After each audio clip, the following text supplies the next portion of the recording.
నమస్కారం వార్తలకు స్వాగతం. ముందుగా ముఖ్యాంశాలు. ఎంపీ లక్ష్మణ్ మీడియా సమావేశం. సీఎం రేవంత్ రెడ్డిపై ఫైర్.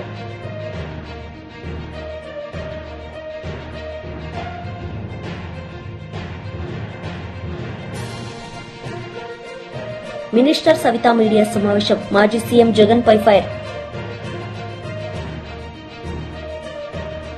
మినిస్టర్ సవిత మీడియా సమావేశం నిర్వహించారు. ఈ సందర్భంగా పలు అంశాలపై ఆమె మాట్లాడారు. కోసం కష్టపడుతున్నారు. మరి ఈ రోజు వాళ్ళ ఉనికి కోసం రాజకీయాలు చేస్తున్నారన్న విషయం అందరికీ తెలుసు.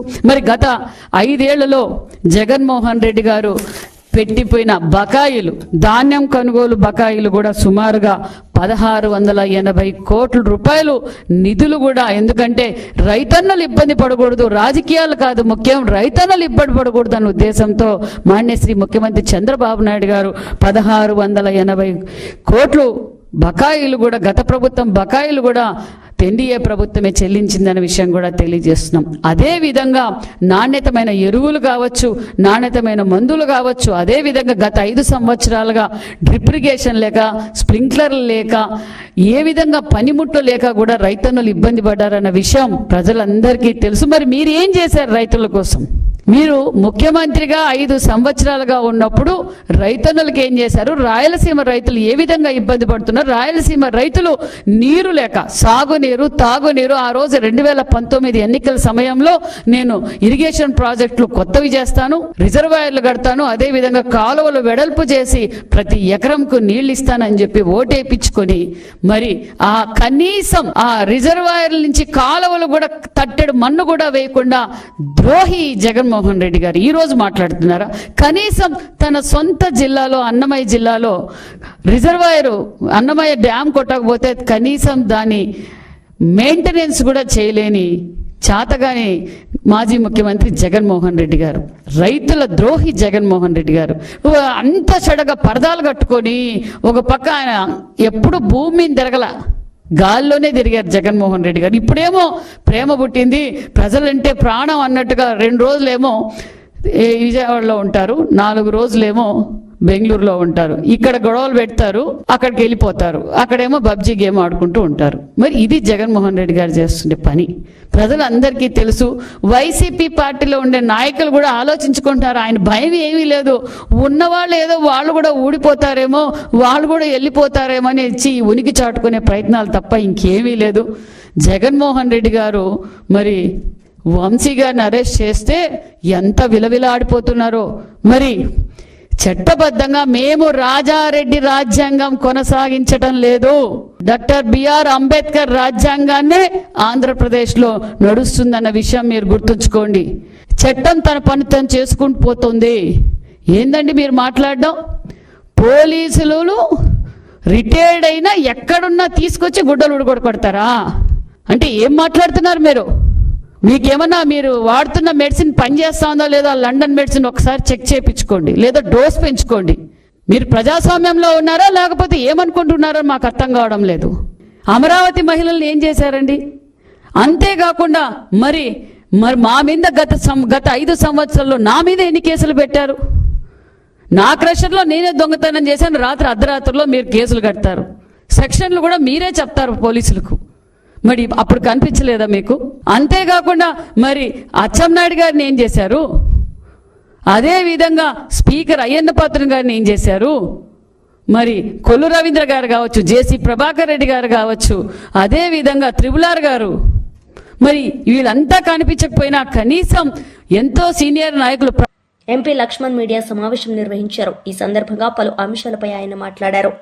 అదే పద్ధతిలో ఇవాళ ఈ వర్గాలను మోసం చేస్తూ ఉద్యోగులకు సంబంధించినటువంటి డిఏలు ఇంకా 5 డిఏలు బాకీ ఉన్నదంటే ఆనాడు ఊరించి కేసీఆర్ గారు ఉద్యోగులను ఏ రకంగా మోసం చేశారో, మరి బీఆర్ఎస్ ప్రభుత్వం 3 వాయిదాలు కరువు భత్యం చెల్లించకుండా పోతే కాంగ్రెస్ పార్టీ అధికారంలోకి వచ్చిన వెంటనే 3 వాయిదాలు చెల్లిస్తామని ఎన్నికల మేనిఫెస్టోలో ఆ బకాయిలన్నీ చెల్లిస్తామని చెప్పి స్పష్టం చేసినటువంటి కాంగ్రెస్ పార్టీ ఇప్పటి వరకు అంటే జూన్ జనవరి 21 వరకు 5 వాయిదాలు కరువు భత్యాలు పెండింగ్లో ఉంటే ఇవాళ రేవంత్ రెడ్డి గారు మీకు ఇవాళ ఉద్యోగులు ఎందుకు ఓటు వేయాలని ప్రశ్నిస్తా ఉన్నారు. ఏం ఒరగబెట్టారని చెప్పి ఒకవైపు ఉద్యోగుల ఆర్థిక భారంతో పెరుగుతున్నటువంటి మరి ఆ యొక్క కాస్ట్ ఆఫ్ లివింగ్కి అనుగుణంగా వాళ్ళ జీత భత్యాలు పెంచాల్సింది పోయి అంటే 2.5 సంవత్సరాలుగా ప్రతి 6 నెలలకు ఒక డిఏ పెండింగ్లో ఉన్నదంటే మీకు ఎందుకు ఓటేయాలని ఒకసారి ఆలోచన చేయండి. అదే కాకుండా ఒకవైపేమో కేంద్ర ప్రభుత్వ ఉద్యోగులకు ఎప్పటికప్పుడు సమయానికి అనుగుణంగా డిఏలు చెల్లిస్తూ ఉంటే కాంగ్రెస్ మాత్రం ఇవాళ మొత్తం అప్పుల ఊబిలోకి నెట్టినటువంటి ఈ 2 పార్టీలు ఇవాళ డిఏలు కాదు కదా, సకాలంలో జీతాలు కూడా ఇవ్వలేని పరిస్థితి. పిఆర్సీ ఇంతవరకు అమలుకు నోచుకున్నా 5 సంవత్సరాలకు ఒకసారి వేతన సవరణ జరగాల్సింది. కేసీఆర్ ప్రభుత్వము పిఆర్సీ రిపోర్ట్ ఆలస్యమైందని ఆనాడు అమలు చేయమని అడిగిన పాపానికి ఉద్యోగుల మీద ఏ రకంగా కక్షభూని వాళ్ళని అణిచివేసి బెదిరింపు పాల్పడ్డాడో మరి ఆనాడు మొక్కుబడిగానే ఫిట్మెంట్ చేయడం జరిగింది.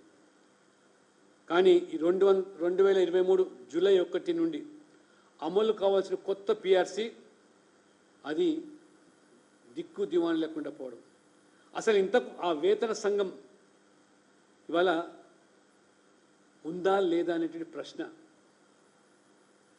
6 నెలల్లో కొత్త పిఆర్సీ తీసుకొస్తామని చెప్పి మోసం చేసిన రేవంత్ రెడ్డి గారు కాంగ్రెస్ పార్టీ ఎందుకు ఇవాళ ఉద్యోగులు మీకు ఓటేయాలి?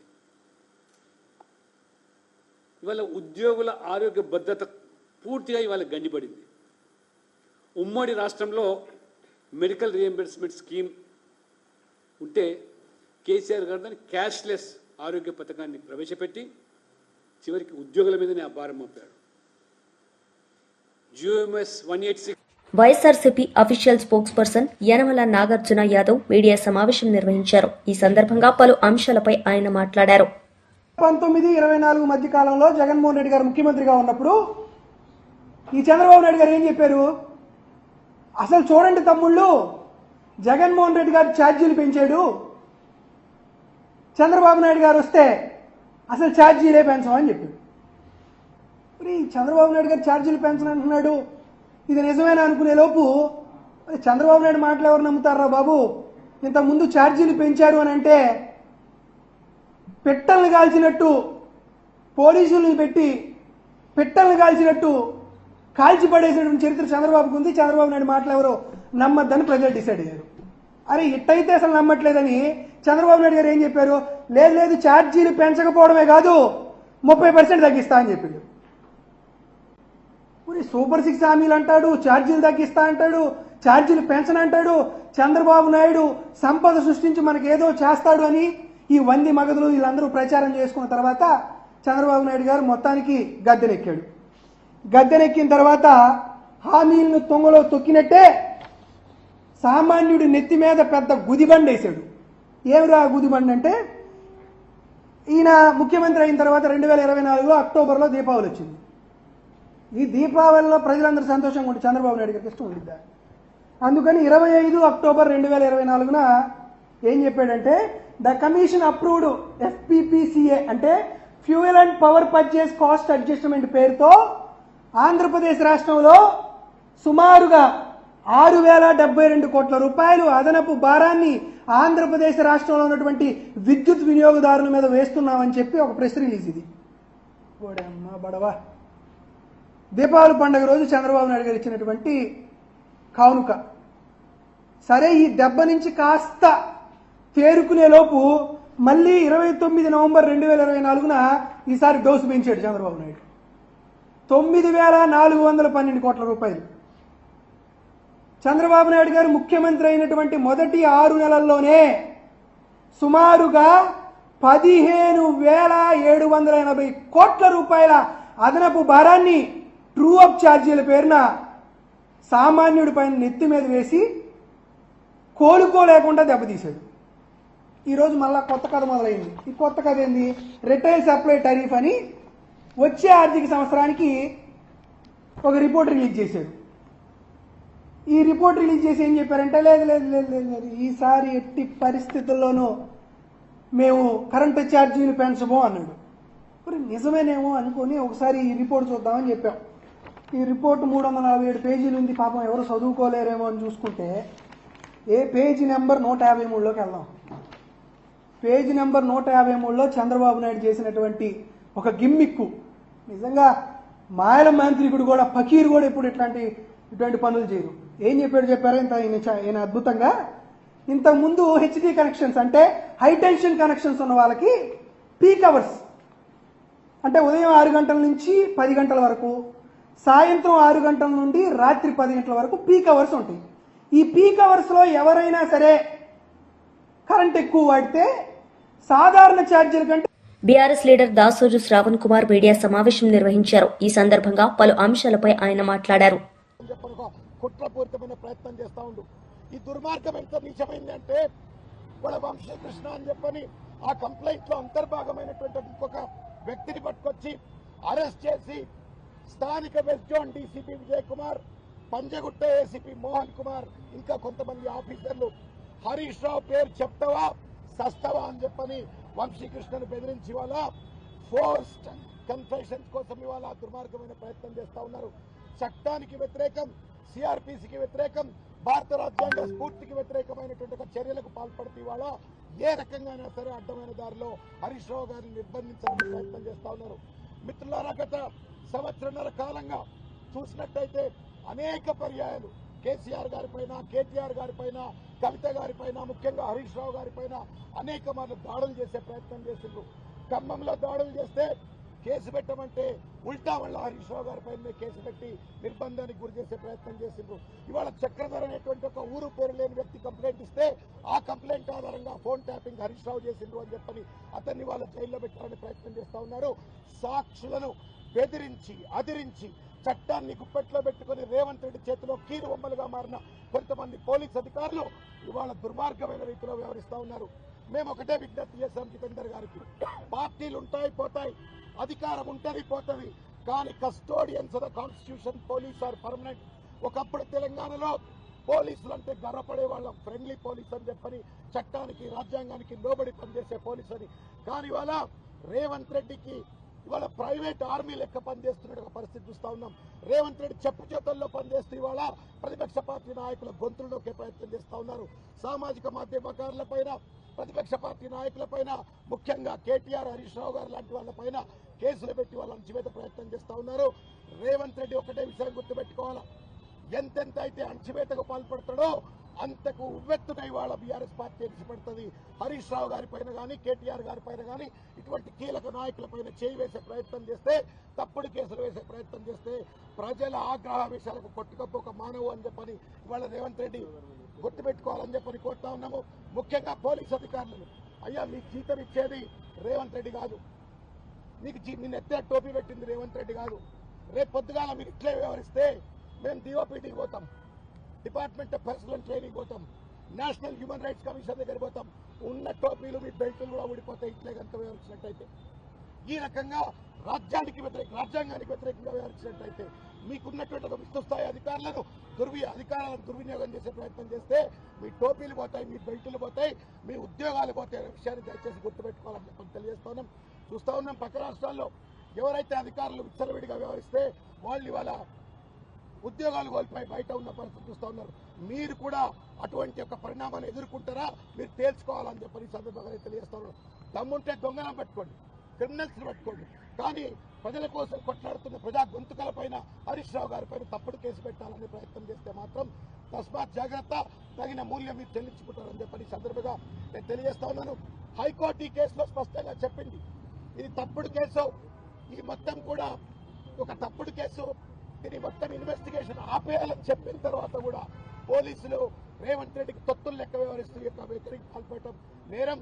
డీజీపీ గారు సానుకూలంగా స్పందించినారు. విజయ్ కుమార్ గారి పైన, మోహన్ కుమార్ పైన, మిగతా అధికారుల పైన సత్వరంగా చర్యలు చేపడతామని చెప్పని కూడా వాగ్దానం చేయటమైంది. మేము చట్టాన్ని నమ్ముతా ఉన్నాం, రాజ్యాంగాన్ని నమ్ముతా ఉన్నాం. ఒకవేళ ఇక్కడ మాకు న్యాయం లభించకపోతే ఈ డీజీపీ దగ్గర మేము తప్పనిసరిగా గవర్నర్ దగ్గరికి వెళ్తాం, మేము తప్పనిసరిగా ఢిల్లీలో డిఓపిడి దగ్గరికి వెళ్తాం, నేషనల్ హ్యూమన్ రైట్స్ కమిషన్ దగ్గరికి వెళ్తాం. కానీ అన్యాయాన్ని మాత్రం సహించమని చెప్పి మినిస్టర్ కె శ్రీనివాస్ మీడియా సమావేశం నిర్వహించారు. ఈ సందర్భంగా పలు అంశాలపై ఆయన మాట్లాడారు. ప్రజలకి ఏం మెసేజ్ ఇస్తున్నారనేది తెలియట్లేదు. మరి నిన్న ఎలక్షన్ కోడ్ ఉంటుండగా మిర్చి మార్కెట్కి వెళ్ళి అక్కడిని రైతులకి ఏదో సాయం చేస్తున్నామని యాక్ట్ చేస్తూ, అంటే అక్కడ ఎలక్షన్ కోడ్ ఉంటుండగా ఎలక్షన్ కోడ్ లో వెళ్ళకూడదని తెలిసి కూడా అధికారులు మేము ప్రొటెక్షన్ ఇవ్వలేము, మీరు వెళ్ళకూడదు, ఇది ఉల్లంఘన అని చెప్పినా కూడా ఆయన వెళ్ళి అక్కడ రైతులకి ఏదో సాయం చేస్తామని చెప్పి నటిస్తూ ఆల్రెడీ గవర్నమెంట్ రైతుల పక్షాన్ని నిలబడి రేటు ఆల్రెడీ మనం చూసాం, వారం రోజులుగా రేటు పెరుగుతా ఉంది. రేటు కూడా ఇంక్రీజ్ అయింది, 10,000కి పైన అయింది. గవర్నమెంట్ ఆఫ్ ఇండియాతో వర్క్ చేస్తున్నారు, ప్రభుత్వం పనిచేస్తుంది. అక్కడ పార్లమెంటరీ అధ్యక్షులు అయినటువంటి శ్రీకృష్ణదేవరాయలు ఆయన మాట్లాడుతున్నారు, తెలుగుదేశం పార్టీ పార్లమెంటరీ అధ్యక్షులు. అలాగే సిఎంఎం ఆఫీస్ నుంచి కూడా కాన్స్టెంట్ గా గవర్నమెంట్ ఆఫ్ ఇండియాతో టచ్ లో ఉండి మిర్చి రైతులకి సాయంగా పూర్తి స్థాయిలో సపోర్ట్ వచ్చే విధానంలో పనిచేస్తా ఉంటే, ఈయన నిన్న వెళ్ళి నేనే అంతా చేశానని కాన్సెప్ట్ లో వెళ్ళి చెప్పుకోవడానికో మరి ఏమో తెలియదు, కానీ ప్రోటోకాల్ లేకుండా, ఒక సెక్యూరిటీ లేకుండా, అంటే కలెక్షన్ కోడ్ ఉన్నప్పుడు ఖచ్చితంగా సెక్యూరిటీ ఇవ్వలేరు. ఎలక్షన్ కోడ్ ఉన్నప్పుడు వెళ్ళకూడదని చెప్పడం జరిగింది. చెప్పినా కూడా మా క్యాండిడేట్ లేరు, మేము ఎలక్షన్ లో కంటెస్ట్ లేదు అని చెప్పుకుంటే ఒక ఫాల్స్ స్టేట్మెంట్ ఇస్తూ వాళ్ళు ఆ ప్లేస్ కి వెళ్ళడం, ఆ ప్లేస్ అంతా కూడా ధ్వంసం చేశారు. ఈ రోజు అక్కడ మిర్చి రైతులు చాలా మంది మనం చూసాం మీడియాలో, వాళ్ళందరూ చెప్తున్నారు అసలు వాళ్ళు ఎందుకు వచ్చారో తెలియదు, వచ్చి మొత్తం మిర్చి యార్డ్ లో ఉన్న బస్తాలను కొంచెం డ్యామేజ్ చేసి వెళ్ళిపోయారని కూడా చూసాం మనం. మరి ఈ రోజు బొత్స సత్యనారాయణ గారు ఆయన వెళ్ళి గవర్నర్ కి ఏమో రిప్రజెంటేషన్, మాకు సేఫ్టీ లేదని. మీరు చేస్తుంది ఏ రకంగా భావ్యం? మొన్న వెళ్ళి అధికారులు బెదిరిస్తున్నారు, పోలీస్ ఆఫీసర్స్ ని బెదిరిస్తున్నారు. నిన్నేమో సెక్యూరిటీ లేకుండా వెళ్ళొద్దని చెప్పినా కూడా ఏదో సానుభూతి పరంగా వెళ్ళి ఏదో చెప్పేసి మేమే చేసామని చెప్పుకోవడానికో ఏంటో తెలియదు, కానీ నిన్న అసలు వెళ్ళని చోటుకు వెళ్ళకూడదని చెప్పినా కూడా వెళ్ళడం. ఈ రోజు మళ్ళీ వెళ్ళి మాకు ఎవరు పట్టించుకోవట్లేదు, మమ్మల్ని ఎవరు మాకు పోలీస్ బందోబస్తు చేయట్లేదు, ఇవన్నీ వెళ్ళి బొత్స సత్యనారాయణ గారు ఎందుకు ప్రజెంట్ చేశారు? అంటే ప్రజల దగ్గర సానుభూతి తెచ్చుకుందాం అనుకుంటున్నారా, లేకపోతే ఏం చేద్దాం అనుకుంటున్నారు? ఎటువంటి మెసేజ్ మీరు ఇద్దాం అనుకుంటున్నారు ప్రజలకి? మొన్నేమో బెదిరింపులు, పోలీసుల మీద ఇచ్చేసేస్తాం అది చేసేస్తామని. నిన్నేమో సెక్యూరిటీ లేకుండా పోలీసులు వెళ్ళకూడదు, మీరు ఎలక్షన్ కోడ్ ఉందని చెప్పినా కూడా వెళ్ళడం. మరి ఈ రోజేమో మాకు సేఫ్టీ లేదు, సెక్యూరిటీ లేదు, మాకు సేఫ్టీ కల్పించండి అని చెప్పడం ఎంతవరకు ధర్మం అని చెప్పి నేను ఈ వేదిక ద్వారా అడుగుతున్నాను. ఇది ఖచ్చితంగా ప్రజలను తప్పుదావ పెట్టి తప్పు ఆలోచనలో తీసుకువెళ్ళడానికి, ప్రజల దగ్గర సానుభూతి తెచ్చుకోవడానికి వాళ్ళు చేస్తున్న ప్రయత్నం తప్పించి ఇంకోటి ఎటువంటి సందేహం లేదు. ప్రభుత్వం ఖచ్చితంగా చెప్తా ఉంది, ఖచ్చితంగా ప్రొటెక్షన్ ఇస్తుంది, వెళ్ళొద్దని చెప్పారు, అయినా సరే వెళ్ళారు. సో దీన్ని తీవ్రంగా ఖండిస్తున్నాను. ఈ రోజు బొత్స సత్యనారాయణ గారు చేసినటువంటి ప్రయత్నం తీవ్రంగా ఖండిస్తున్నాను. నిన్న జగన్మోహన్ రెడ్డి గారు ఆయన పర్మిషన్ లేకుండా కూడా వెళ్ళడం కూడా మేము తీవ్రంగా ఖండిస్తున్నాం. అది వ్యతిరేక చర్యని. అలాగే మొన్న అధికారులను దుర్సిర్ కృష్ణా జిల్లా గన్నవరం నియోజకవర్గం హనుమాన్ జంక్షన్ హనుమాన్ నగర్ కి చెందిన జనసేన కుటుంబ సభ్యుడు తిరుమల శెట్టి కార్తిక్ కి ఈ నెల 19/2/2025 సాయంత్రం ప్రమాదవశాత్తు బైక్ యాక్సిడెంట్ జరిగి తలకి తీవ్రమైన గాయం జరిగింది. విజయవాడ అను న్యూరో సర్జరీ నందు వైద్యం నిర్వహిస్తున్నారు. ఈ విషయం తెలుసుకున్న గన్నవరం జనసేన నాయకులు శ్రీ గరికిపాటి శివశంకర్ గారు హాస్పిటల్ చేరుకుని వారి కుటుంబ సభ్యులకు ధైర్యం చెప్పారు. అలాగే తక్షణ వైద్య ఖర్చుల నిమిత్తం వారికి 10,000 సాయం అందజేశారు.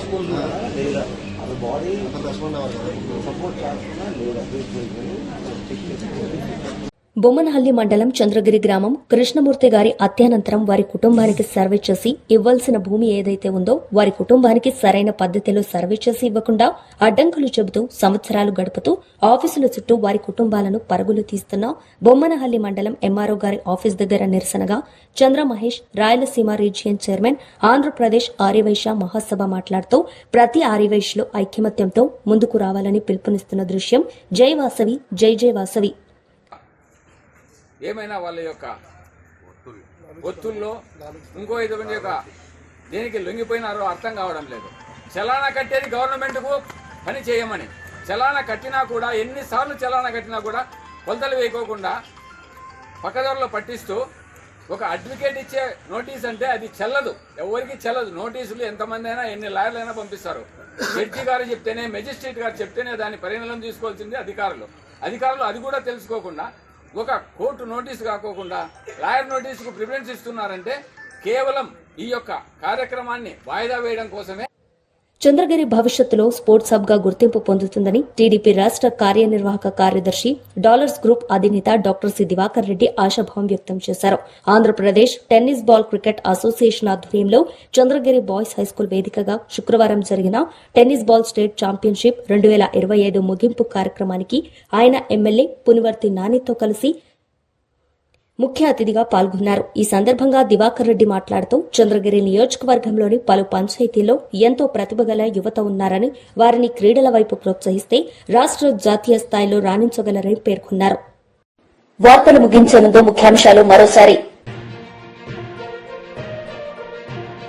ఎంపీ లక్ష్మణ్ మీడియా సమావేశం, సీఎం రేవంత్ రెడ్డిపై ఫైర్.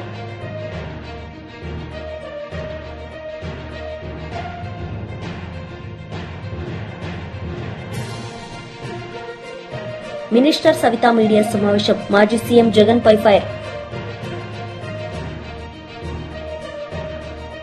ఈ వార్తలు ఇంతటితో సమాప్తం. తిరిగి ప్రసారమయ్యే వార్తల్లో మళ్లీ కలుద్దాం. అంతవరకు సెలవు. నమస్తే.